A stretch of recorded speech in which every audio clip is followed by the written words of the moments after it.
Hello, everybody. I don't know which camera to look at. Welcome to another episode of Expert in the House. It is your host, Petey, on CKRT Border City Radio. We have Donna and we have Johanna with us. How are you doing? I'm good. How are you? Oh, not too bad. We are on location at Johanna's house today. It's beautiful here. Yeah, I'm sure you noticed it looks a little bit different. Than the studio, yeah. They let us out once in a while. Yeah. Don't mind any cats if they jump in frame. Just a fair warning. It might happen. We'll see. All right. So, Johanna, thanks for being with us today. And you are a marketing specialist. Well, first of all, thank you for coming out to my place. I really appreciate it. And thanks for having me. So I've worked in marketing for actually just over 28 years now. So marketing and advertising. So it's your thing. Oh, it's definitely your thing. I would say so. Yeah, I've stuck with it. I've attempted to leave the industry, and I always get pulled right back in. So I would agree with you. It's definitely my thing. That's I think it's a tough go. Like, no, that job is not for everybody. It's I think it's very competitive. It's extremely competitive, and I think it also really it creates a different sort of lifestyle too, because I think there's that big challenge with work-life balance in that industry. I think over the years it's gotten better, but definitely when I had entered the industry, it was a lot of working extremely long hours. Sometimes on pitches you would work 24/7, literally 24/7. I would go home just to shower and change and go right back to the office and keep working. But granted, I was in my 20s and I could do that. The good old days. I remember those days. So did you always want to get into marketing, like your whole life, ever since you were a little girl? That's actually... You're like 6 years old, like, I want to be a marketing specialist. That is actually a great question, Petey. Funny enough, when I was a little girl, because my mom was a teacher, I wanted to be a teacher, and I used to teach to my stuffed toys, right? And so, and my Barbie dolls, right? And then cut later, I actually worked on Barbie, which is funny, right? I wanted to be a teacher. And then when I was trying to decide, because you know how they really put pressure on kids in high school to try to decide, Yes. Where are you going to go to school? What are you going to... They expect you to make these big decisions. And you're still like a teenager, still figuring your own self out, right? So That's how they get you. exactly. And so here... That's the man. The man. It's all about the man. Yeah. The man wants you to choose a career. Exactly. I don't know. When I was 18, I thought it was a great idea. Or 17. And sometimes Or 17, yeah. you're younger and younger. And what was interesting is at that time then, I knew I wanted to be one of 5 things. I wanted to either be a teacher, a social worker, a lawyer, in advertising, or a cop. And there was a reason behind each one of them. So the teacher was, because I had seen my mom being a teacher and I really respected her for that. And I obviously had really amazing teachers all through school, so I admired them. And the reason I turned down teaching was I actually didn't like school. Like I didn't like school. I didn't like the whole memorizing, all that sort of thing, because I'm not very good at memorizing. So I didn't like school. And I saw how my mom would come home and literally have homework and grading and all that stuff. So that changed my mind. And then social work, was interested because I wanted to help people, but I talked to a lot of people who did it and sort of said, if you're very empathetic, you will take that home with you. And you'll burn out quickly. Exactly. And the two of you know me, and so I would take everybody's... You'd be done after the first week. Exactly. The first week I'd be a basket case, right? So I couldn't do that one. And then I wanted to be a cop because I love the idea of like carrying a badge and a gun but then I knew I wouldn't pass a physical. So I was like, forget that. But I still have dreams to one day be a detective or solve crime. That'd be cool. Become like a private investigator. Exactly. Like, maybe one day when I retire, I'll be a PI or something. And then the lawyer, again, it was having to be in school for 8+ years and all that sort of pressure. And then the reason I wanted to do advertising was, and this is going to again date me, is because Melrose Place was on at the time. And remember how they made it look so sexy and fun and appealing, and like it was just a really hot sort of business to do. And so so then I pursued that, and it was I took advertising media sales at Humber College in Toronto, because I lived in Toronto at the time. And even though I'm originally from this sort of area, Chatham, Kent County sort of area. And what ended up happening was it was really difficult to get into the course. So they only took so many numbers, and even though there was 100 that would go in every year, they would weed you down to like 20 throughout the course of you would be kicked out of the program. So when I applied, there wasn't a spot available, but I called the head coordinator of the course and said, I gotta get in. I really want to do this. I had graduated early from high school, and I knew that if I had spent another year working, I was a manager of a Shoppers Drug Mart at like 18, and I was like, if I still keep working at Shoppers Drug Mart, that's what I'm going to end up doing for the rest of my life. Not a bad job, but I didn't want to work in retail for the rest of my life. So I said, if I don't go back to school now, I've had 6 months off, like I'll stay off, right? So she let me in, and then I actually graduated early, top female. So wow, congratulations! Yeah. And actually, they were really great. They helped us get. Bless you. Are you okay? Bless you. Excuse me. It's funny. I sneezed for the first time on the air yesterday. You did. I know. I heard it. Can you put that out? Please. No, that was the cutest, quietest sneeze, right? But yeah, no. And then what ended up happening was the course was really great about helping with internships, and also helping the students, because again, they weeded us down. Like the final graduating class was only 20 of us, right? So, and you became a really close group. Like to this day, my graduating class are still my dearest friends. They'll be at my my wedding celebration next year. Like, you know what I mean? There's a bunch of them that I'm still very close to this day. And they set us up to either work in media departments on agency side, or as advertising sales. And I wanted to be on the agency side, because I really love the idea of having that direct relationship with the client. And one of the top global agencies had reached out to our course coordinator and said, we need an assistant to work on Bell Canada. And so I went and applied and landed the job before I graduated. And they said, well, you got the job. You're going to get paid. You don't need to do your internship. We'll give you your diploma. So I again was like, score. I didn't even have to write my final exams. Wow. I know. So take me through the world of marketing. Like if someone said to me, we need you to do marketing for XYZ company, I honestly wouldn't even know where to start. I wouldn't even know where to begin to do that. So if someone reaches out, because you have a consulting business, you would get a call from a business, and they would say, what? Usually they're calling because they want to obviously grow their business, or in some cases it might be an entrepreneur that wants to start a business or open a business, and then other ones, it's where they're established, but they're the issue is they're not having the sales that they want to see, or they might have a new sort of service or a new product that's coming in, and they know that they need help marketing that. So when they reach out to me, I think a lot of times people immediately are like, what's your budget? And for me, it's more about, obviously it's an important factor, but at the same time, it's really about me sitting down and talking with them and spending time with them and getting to know their business and what's important to them and what their goals are.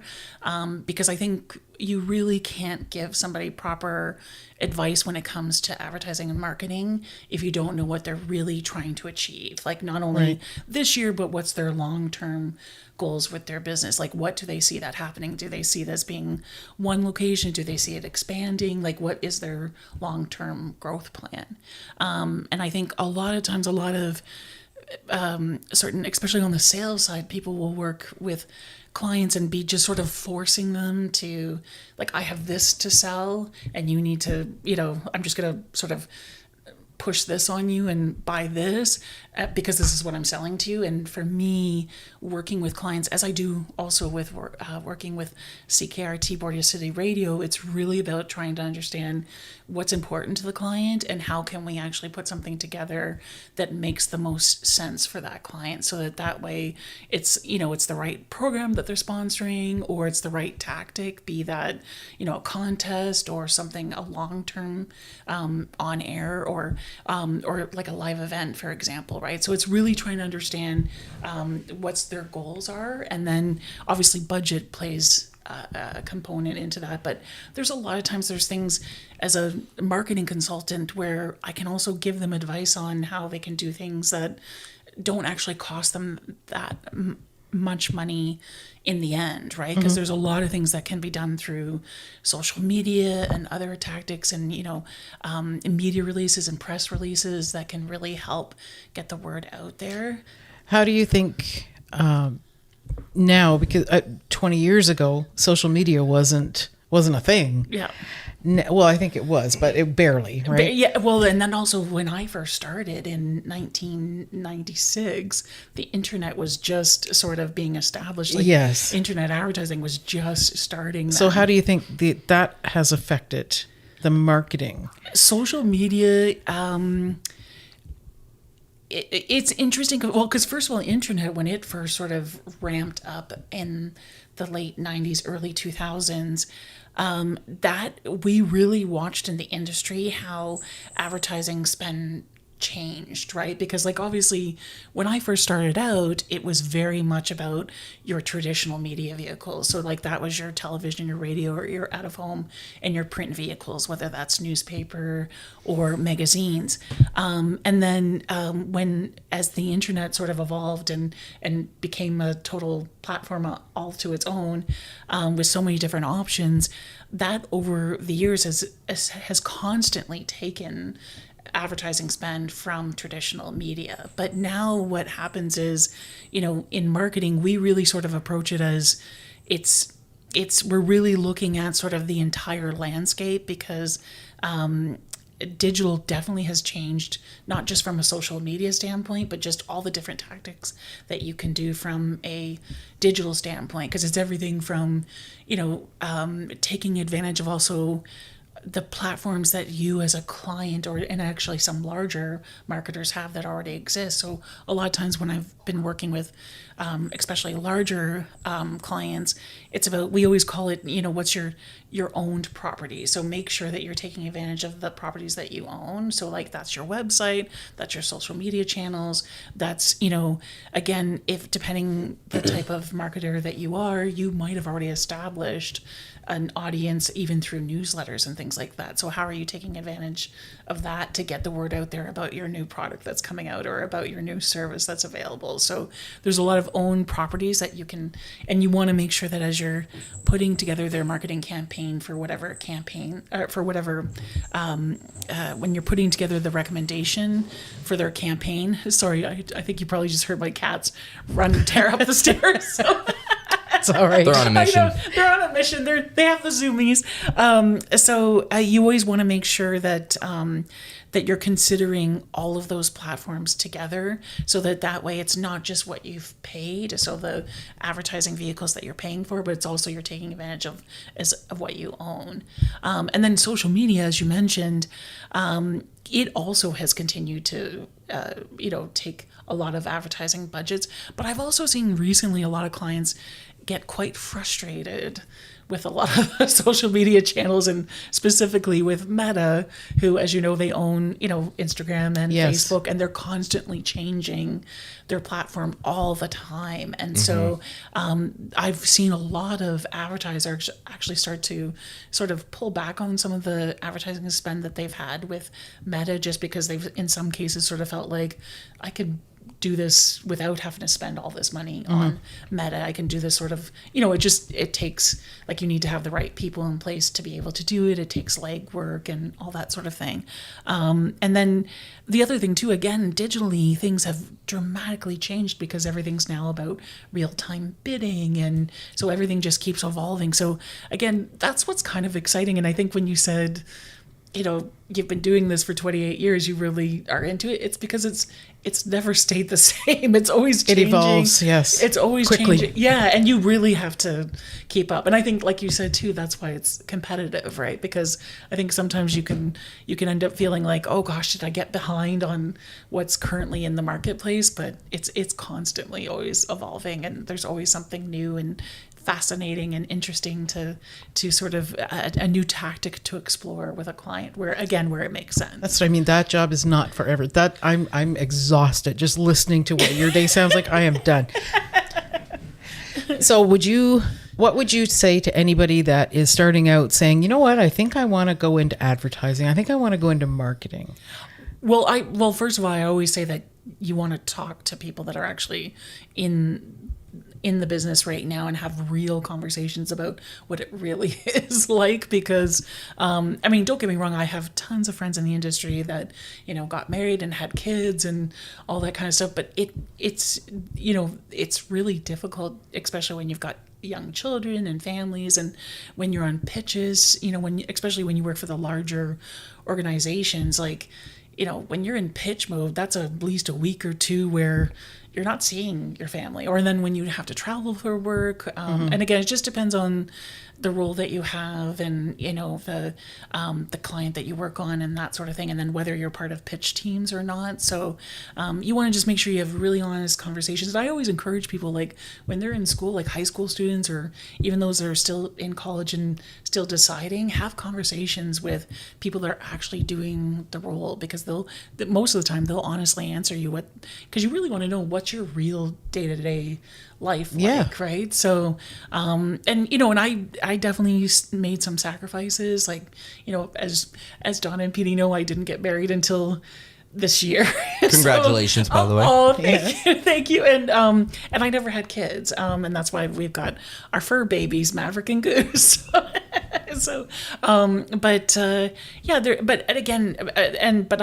I've got lots of friends in the industry that they've been successful at having families and kids and stuff like that. But I do know that it taxed them, especially for the moms. Like they never felt like they were, the same thing that I think most moms have, but the problem is when you're on pitches and things like that, even if you went home to work, you were bringing your laptop home to keep working. You put the kids to bed and then you're still up till 5 a.m. working on the pitch deck. So, yeah.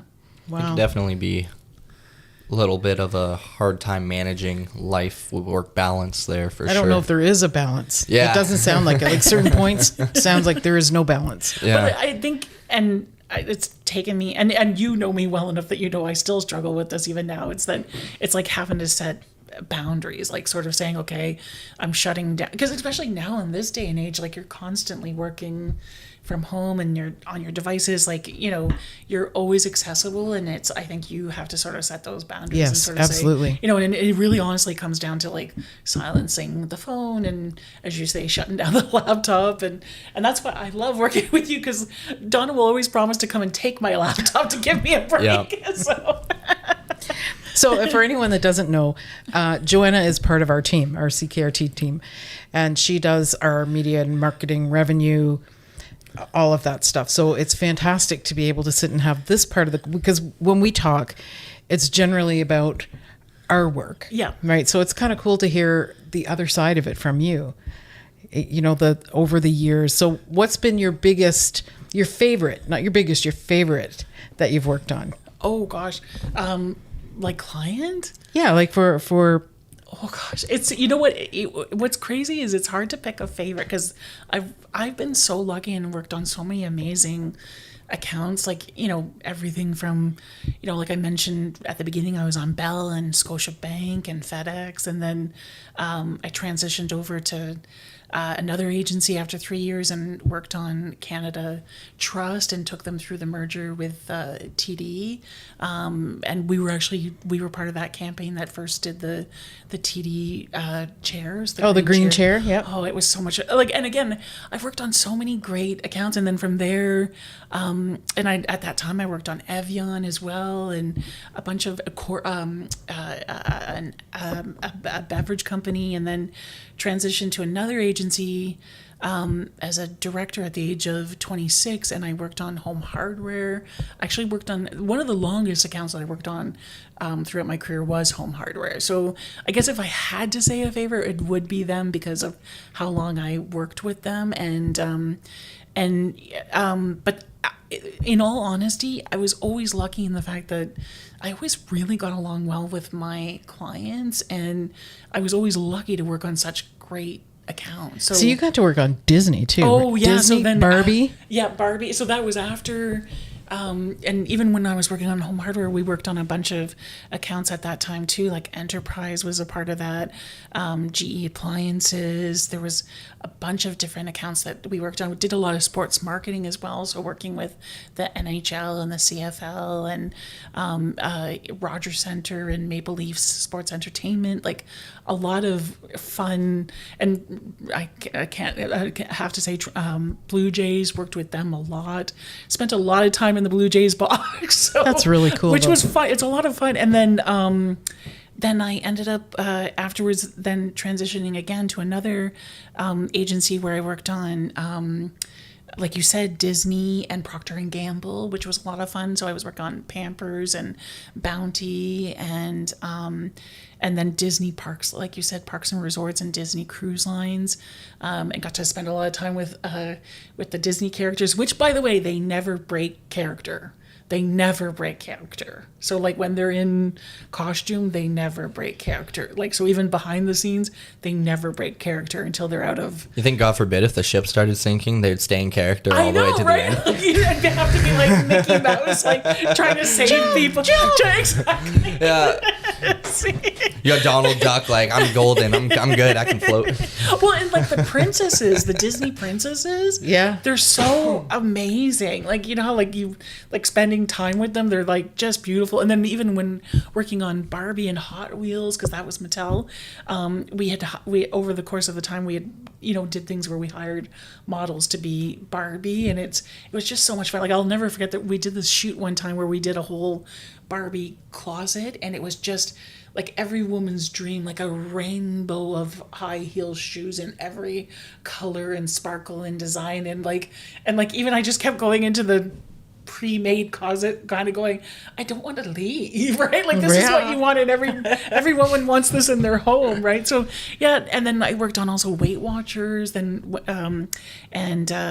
Kojiko. So I've been really, really lucky, and then obviously with my consulting business, worked with Alzheimer's, as well as obviously CKRT Border City Radio, FreshBooks, ABAC, Erie Street Woodworks.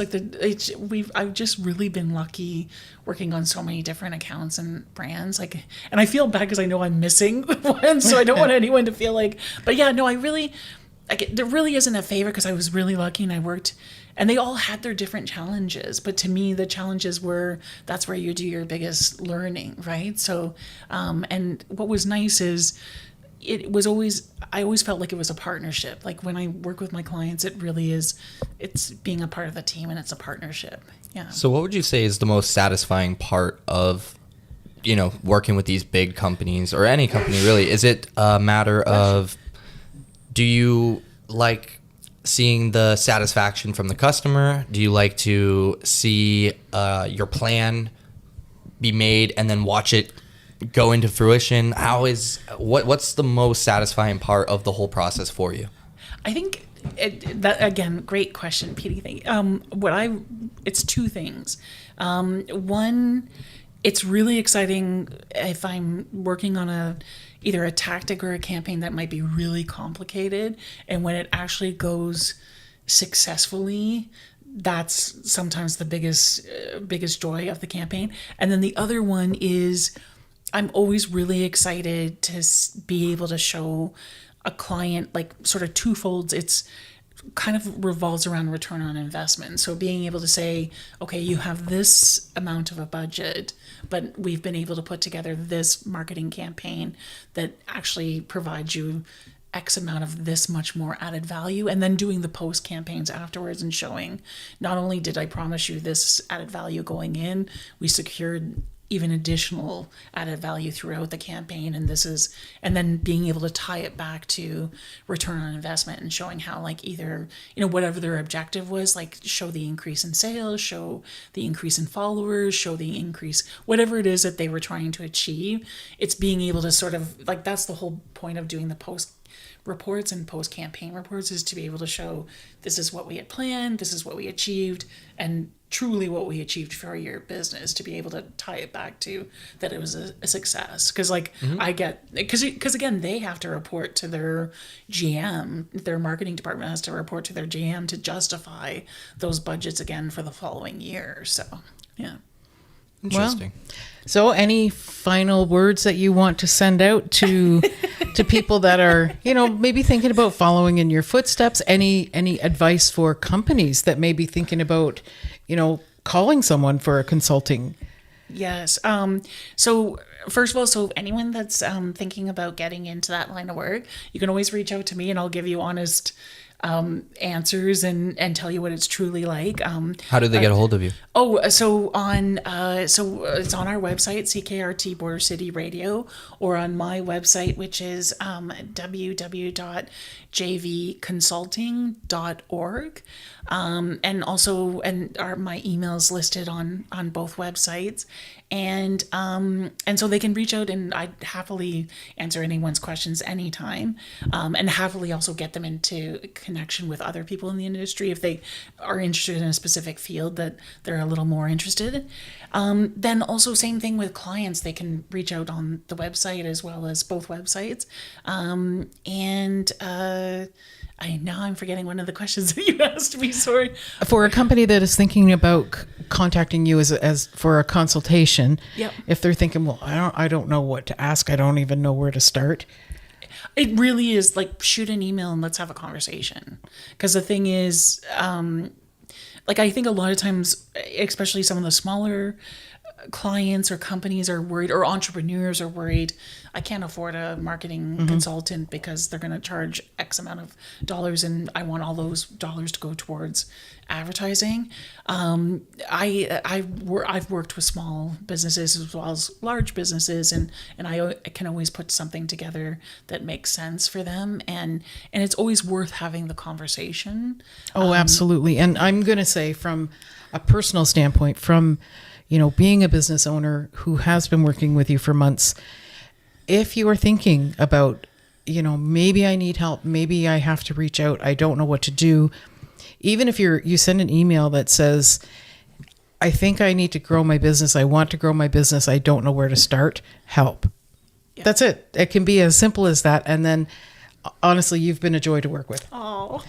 You've made things so much easier in the areas that I have no idea about. And I know, it's not my strong point. Oh, I can vouch too. Oh, you're so wonderful. But and you know what? I feel bad because I feel remiss talking about now working with you guys. The one part that I've said this too, because a lot of my friends in the industry say, you're so happy. I can tell you're so happy working with the station. And I said, yeah, because it's my two loves. It's doing what I love to do, and because I don't think I'm well suited to do anything else, and two, it's I love music. So like tying those two things, and Petey, you know that as an artist, like I truly love music and all forms of music. So it's the joy of, and that's why working with the station, I honestly feel so lucky working with both of you guys, because you're both so talented, and two, because the exciting part is getting these wonderful artists to give them a platform as well, like the interviews that we've been having, and it's an all around really fun experience. And like I honestly feel so lucky to have met both of you guys and to have you as part of my just not my friends, my family. Yes, we agree. Ditto. Thank you. Thank you. Yeah. So yes, don't hesitate to reach out to her. And if you go to our website, all of her information is there. She is part of our team. So if you look at the team, who our team is, you can find her stuff there. Well, Johanna, thank you so much for thank you. allowing us into your beautiful home to do another segment of Expert in the House. Donna, any closing statements? No, thanks for tuning in. And next week we have, What?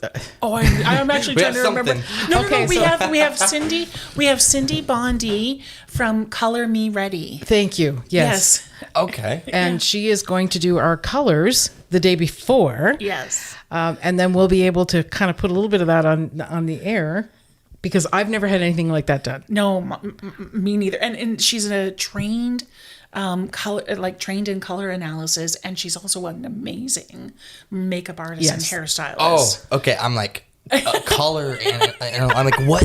I'm like, are we matching paint color? Like, what's going on? I know here? there's so many options with colors. I'm like, dang, we got color enthusiasts. Like, they really know their reds and blues. But you know what will be great, Petey, is that she'll be able to look at you in the studio and say, Petey, you really should be wearing this color. Yeah. Like, she might say, no more black, Petey. Yeah, she might Then look at me and be like, I would oh my God, what are you doing, you poor soul? Yeah. If she says absolutely no more black, I'm going to say, you know what? This interview's over. Like, I know, it's our staple. Like, Yeah. for me, it's always red or purple or black. Like, if she says no to those colors, I don't know what I'm going to do.